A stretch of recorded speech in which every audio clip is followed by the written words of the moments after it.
One who's considering to get into gardening but doesn't have no clue to where you even start. I mean, even me and Sarah are really new at it, Hmm. and we could have had a better turnout in our garden. It came out okay, I would say, this Yeah. year.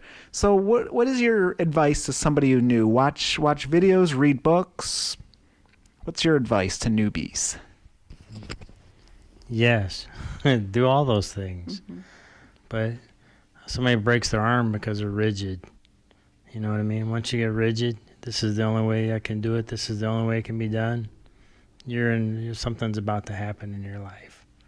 So the trick is to not be so rigid. You guys you guys went into gardening with your eyes wide open, and that was beautiful. So you're willing to learn. So you're going to do better than other people because you're excited about learning. And so, you know, just it's not about just getting started because you might not have any information. So what do you get started with? So that's not really a good answer. So partly that's why we install gardens, but this is not a commercial for us to install your garden. This is a commercial to tell you that you can do this and that there's hope for anybody and that anybody can grow their own food. But so education does matter. And I think everybody is teachable. Most people say, well, I can't learn anything. Well, that's what somebody told you. The truth is you're able to learn. You just have to learn it different than somebody's trying to teach you. I think another thing is we are afraid to ask questions because I don't know. We're just afraid. We're sometimes disconnected from people, and so asking the questions. No question's a dumb question, and watching YouTube videos.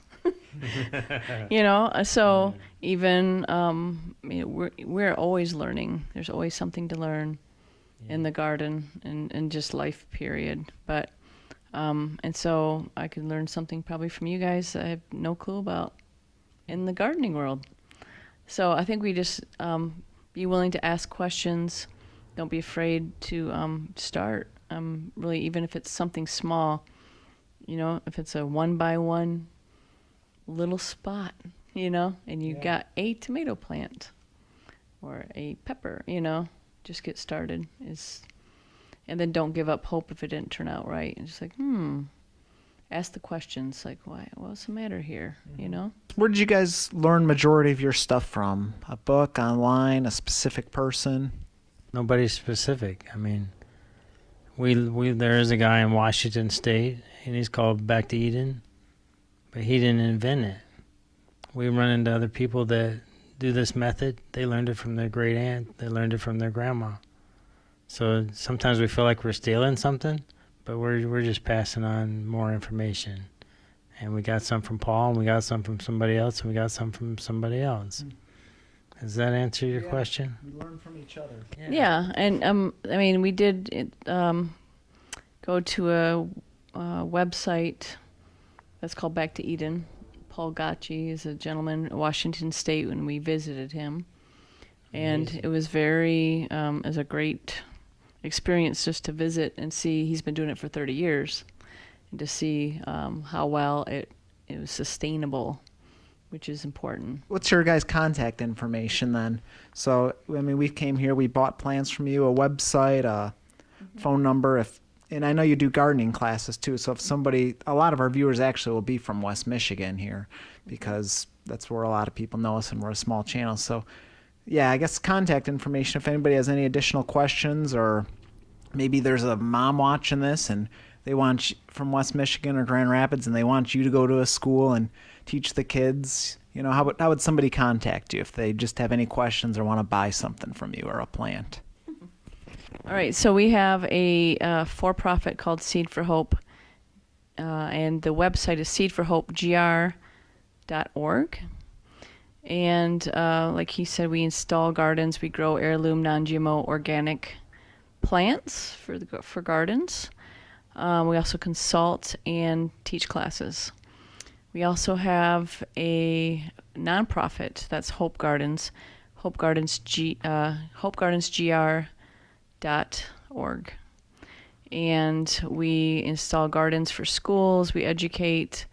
We also do, we have a single mom, like you said, people that maybe need help that can't get help. And so either one of those, you can contact us, Rich and Julie Brunson.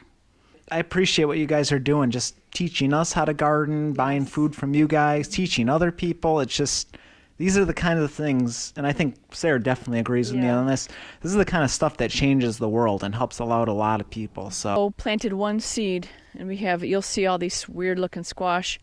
They're Candy Roaster North Georgia squash, but they don't look like it. So I'm like, we're trying to think of why are they so strange looking? And the reason is they cross-pollinated, and we'll show you what they cross-pollinated with. But as you can see, and it's a good picture to get like a hand so they can see the size of it. Yeah. You know? Now these are good for, they say that, oh, stop for a second, there you go. They say that these are great winter squash, great for soups, and they are large, which obviously means you can feed more people, right? And so you can freeze it. You can. I have not personally ever used this before, but what they cross-pollinated with. Well, look at this one right here. Holy cow, that is humongous. This may not look big on camera, but look at my hand. And then as you get in here a little more, you see another one, right? And you're going to start seeing what they cross-pollinate with when you see this one right here. Wow, that's big back there. See how the back end it has a little bulge? Yeah. Okay, now come this way. And now you can start seeing what they're cross-pollinating with. Oh. Wow. Come here. Look at these. This one deep. Wow. It's a birdhouse gourd. You drill a hole, hang it from a tree, and birds build a nest in it. So these are real ornamental. When they are ready, when they're dried out and the seeds start shaking in them, so they're not ready right now. Or maybe it's a olive oil pour. I don't know. It's kind of cool. It's like the size of a teapot. I know. So they're all growing through here, and this was a cool surprise for us because I don't even know where these started. I think we planted a couple of them in the back. They took over this fence all the way down, and then what was cool is they started climbing up this Oh my. this pile and Holy up cow. over the tree. Everything Wow. over. It's like a baby You swan. can see on this huge pile here, it actually goes way up there. Yeah. And then if you come back here, I can't believe it grows like that. It's getting under them too. It's under these logs. isn't that cool? They're all through this pile. This is just a log pile. So they just do this naturally on their own? Then? Yeah, they just climbed. They started climbing up the corn stalks. This is not our cornfield. This is hanging in a tree. That's something I want to get a picture. Look at all these. Wow, this Look is at cool. 1, 2, 3, 4, So you guys 5. gonna sell these then? Yeah, you know what? Or we might do a bunch of birdhouse crafts with them, and I don't know, have a big party of making birdhouse. Taste like? You know what? I don't know how if they're edible. I've just okay. seen them a lot advertised look as birdhouse. I'm sure anything's edible, right? If it's grown naturally. So what if I held this and you and your wife sat under that little? Sarah, come on over here. Like a fort. Here, I'll hold that. Oh my goodness. Okay. Huge. Get like See the lovebirds? It's the a birds birdhouse, can crop birdhouse in there. gourd, a couple lovebirds. Wow. Let me back up a little. Get the whole view. It's like a little hut.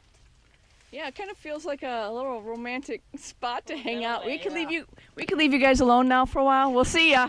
Marigolds. The pests don't like marigolds. They don't like the smell, so it does deter bunnies. Even though we did put a fence up this year, it deters pests because they don't like the smell of marigolds, and they're pretty. Don't you think they're pretty? Yeah. Strawberry patch. This year what we'll do with the strawberry patch is we'll cover it with wood chips. The whole thing. You won't even be able to see them. Over the leaves? Yep, and we won't remove them in the spring. They will pop up themselves. This is something we learned when we went to visit that farm in Washington State. He covered them every year. And they will pop up. The new leaves will pop up, and the rest of it just becomes good compost. So. Now we got strawberry plants from you, and it seems like we have more leaves. Do they expand then on their own? Oh, yes. See, these are runners.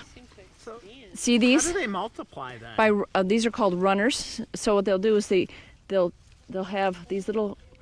These are like little runners. See how these little where they meet right here? Yeah. They'll take root. Like here, I just pulled this root. They'll run out and they'll take root, and then another one will come out and take root. Really? And then what you can do if you want, then you find where the plant is right here. This is a good plant right here.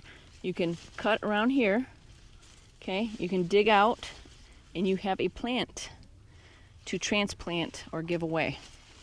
Or in our case, sell, because... Yeah. So this could help people that are trying to become self-sufficient farmers who want to sell plants.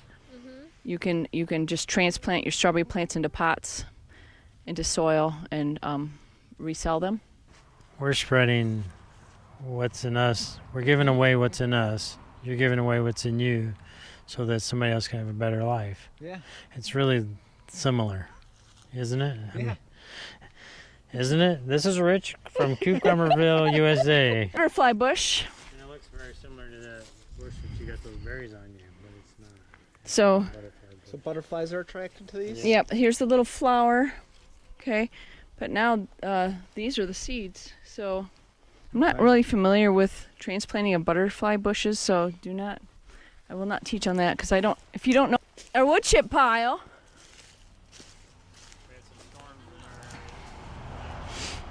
Yep, we had some storms in the local area. Matter of fact, tornadoes went through, and we had some friends that lost trees. But actually, we've done this often. Is if we see somebody like a wood trimmer down the road with his truck, we'll stop and say, "Hey, you want a place to dump that?" And so that's how we've gotten also things for the schools, because, I mean, we've had a lot of wood chips, that we've had to use for schools and other gardens that we've installed. And so this is composting right now. So as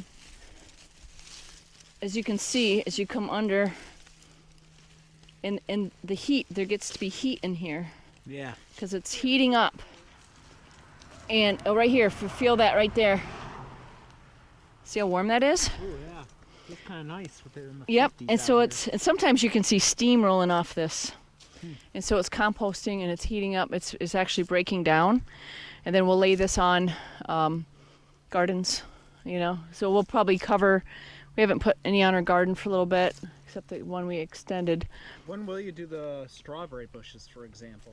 Probably after all the garden's done. Like, we're still getting produce out of there. So you don't want to just wait till it's cleared off. November. Yeah, I would say. Late October, November. Yep. Why does it work? It works because it has leaves in it, because it has branches, bigger branches. Nothing's the same, you know what I mean? And so this is what it takes to make compost. Carbon and nitrogen. So this by itself is not going to do it, but the leaves and the moisture all together, the various sizes, makes the difference. Yep. So you want things, pine needles, leaves. So it's the mix of carbon and nitrogen that creates the heat and will break down the nitrogen, will break down the carbon and create great soil. Cool. Well, I think we're about done. All right. Last words of wisdom, Rich. I know you like to inspire people. Come on, Rich, inspire. You have any last words of wisdom for the world? Treat others the way you want to be treated.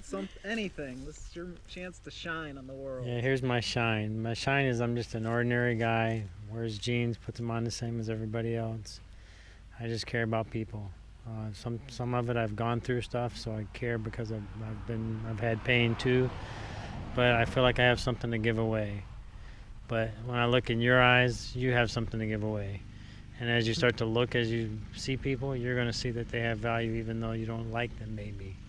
You know what I mean? Yeah. They don't fit your box, but they're valuable people. Not for you to help you, but they just have something. You all have something amazing to offer.